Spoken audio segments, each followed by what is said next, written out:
welcome to this tutorial. Today I'm going to show you how to make a wood slice cake drum using cardboard cake rounds, vegetable shortening, fondant, and then also some cool painting techniques. So all I'm doing right now, I've got 5 cake boards hot glued together to make a cake drum, and I'm just taking a medium-sized brush and just brushing the top of the surface with a thin coating of just vegetable shortening. This is gonna act as just a really easy and cost-effective glue, if you will, to glue the fondant. So I have a fairly thick piece of fondant pre-rolled that's large enough to more than cover the board. So I just slapped it down. I wasn't real careful. Slap it down on top of that vegetable shortening covered cake drum. And I'm just using my hands to kind of smooth it out. Doesn't have to be perfect. That's one of the things that I just love about those natural designs. So once it's adhered, I'm just taking a sharp knife. You can use a X-Acto knife. I just happen to use a little paring knife, and I'm just trimming the fondant off around the edge. And I'm not worried about being too careful because we're gonna do a lot of texturing. So once you've got that edge all trimmed off, you can just move that fondant aside and use that later. And it didn't make a super great cut, but again, I don't really care. All I'm doing now in this step is just gently pushing the fondant all the way to the edge so that there's none of the white cake drum showing, and just kind of pinching that together, smoothing it out a little bit. I don't really need to use a fondant smoother like the flat paddle shaped ones, although you could if you really wanted to, and that could help kind of push that fondant down onto the board to make it stick. And now I've got just a Dresden tool that I'm gonna start in the middle, as close to the middle as I can get. And all I'm doing is I'm just embossing concentric circles as best I can into that thick fondant. I am not pushing all the way so that it actually cuts all the way through the fondant. I just want a fairly thick groove, and I'm just slowly moving outward, again with concentric circles, as I spin the turntable that I've got the board on. And I'm just going to keep going and going and going until I get all the way to the edge of that board. And then the next step is going to take that Dresden tool, and now I'm just going to add a little extra texture. You know how sometimes cut wood stumps have those kind of cracks from, it's a dead stump and it kind of dries out and they get those really interesting cracks. So I'm just doing just kind of some random shapes, digging in a little deeper on some than others, maybe varying which direction it squiggles, but I just think it gives a really interesting addition to the texture. You don't have to do this, but I just think it looks cool. And then once I'm done adding those cracks, I'm just taking the really pointy tip of that Dresden tool, and now I'm just kind of going over those areas where I've got the concentric circles and just adding in anywhere where I feel like I didn't get enough texture. I'm just gonna kind of go over the top of it again just to add a little bit more texture, and just continuing through the whole thing. And then after I do that, I often have to kind of go back over those cracks again to really define those so that they are nice and deep but not cutting all the way through, like I said. So I'm pretty happy with that texture. It's not perfect, but once we paint it, it's really gonna just come alive. So speaking of painting, that's the next step. So I have a tray with just a little bit of vodka.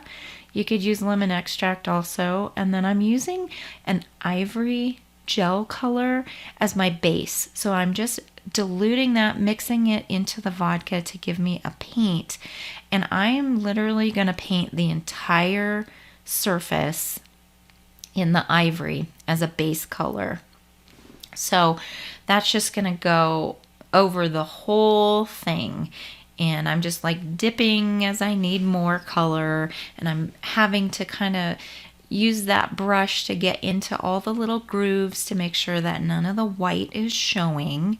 And once the ivory base is done, then I'm gonna switch over to a smaller brush, and I'm dipping it into a dark brown gel color, and I'll thin it a little bit with the vodka. And again, I'm using that ivory colored vodka to blend, because that is totally fine. And then I'll just keep dipping and reapplying, again, starting in those cracks. And some of them I may even just dip straight dark brown into the groove, because I think it really gives it a nice dimension. And don't worry too much about where it goes, because we're still going to do some blending. But oh my gosh, it's just coming to life already. It's really cool.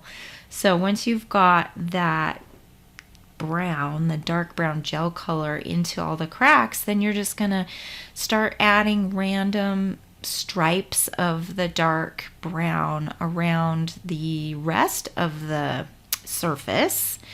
And you don't necessarily have to get a lot in the center, because you're going to put a cake on it most likely, and that will be covered. But I usually just do the whole thing as if it's not going to have a cake on it, because then I know that I won't have any spots that aren't, completely painted to the correct color and dimension that I'm going for. So this step, I'm just kind of doing some blending, getting that dark brown blended in so that it's nice and like a smooth transition, nice and even. And just, it's very random the way I do it. I just kind of paint over spots until I feel like I like it. And after you blend it, you may have to go in again with that smaller brush and just finish off getting some of the darker color into those cracks. Again, I just love the dimension that adds. So I just go around and dip that in. I might have to blend a little more. You can just keep playing with it until you're happy with it. So that's really the top. And so the next step now, we've got to finish off that edge. So in order to finish off the edge, we are going to take the excess fondant that we have left over, and I'm just using the white, and I'm just kneading it nicely so it's, nice and smooth, so it'll roll out nicely for me. And I'm just going to form this with my hands to start into just kind of a really long snake-shaped piece of fondant. And I don't want to go too thin, because we want that thickness, because we're going to texture it, and we want to make sure that it's thick enough to hold the texture and still have some room to kind of grab onto the edge of that board. So here's my secret weapon for making bark. I take aluminum foil and I crumple it up and use it almost like a textured rolling pin. So it's kind of interesting. And then I've got that Dresden tool that I'm making grooves. You know how bark kind of splits along the tree. And I've just got that foil Once you use a piece of foil and roll it, sometimes it gets a little too tight and you don't get the good texture anymore. So you might need to grab another piece. But again, it's kind of cool because it's a very cost effective way to texture something. You know, you can buy bark impression mats, but I mean, you can, but I don't know. I think this is really cool because everybody has aluminum foil in their kitchen. So if you've already got it, why not make use of it? So to attach it to the side, we're going to go back to our vegetable shortening, and I'm just taking a pretty generous bit and I'm just kind of smushing it into the edge all the way around that board. So pretty thick actually.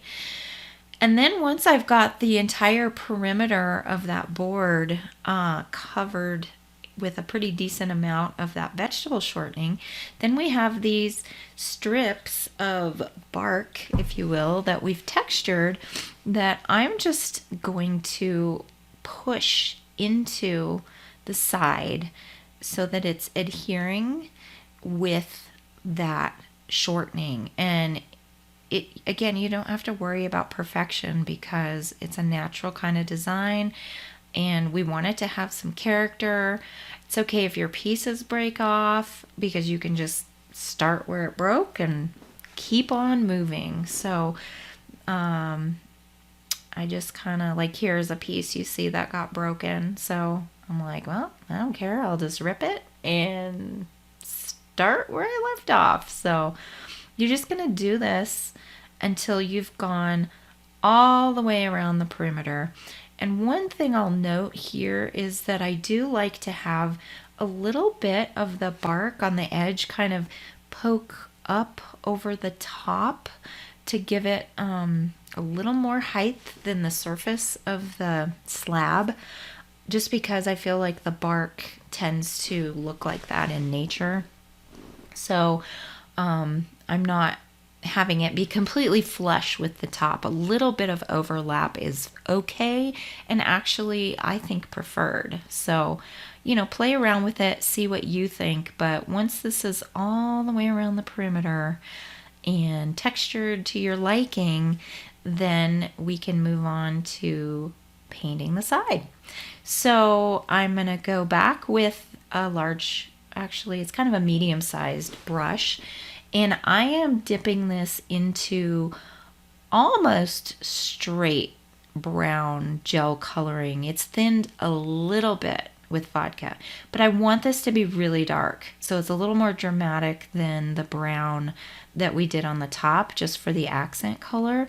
And you'll again have to go in with your brush, kind of poking in all the little crevices to make sure that you don't have any white showing through.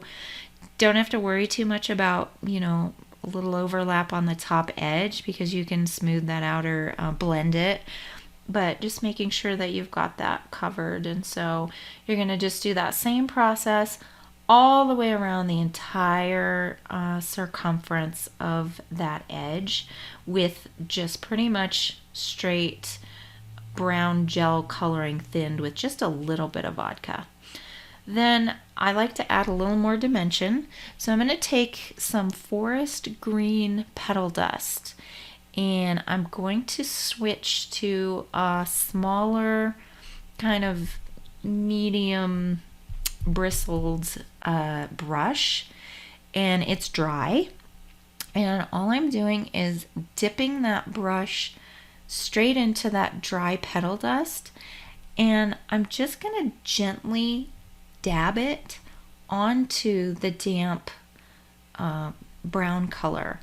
And I'm not going everywhere. I'm just randomly doing a few spots here and there, but I am going to do that all the way around, and it just adds a little more character and dimension.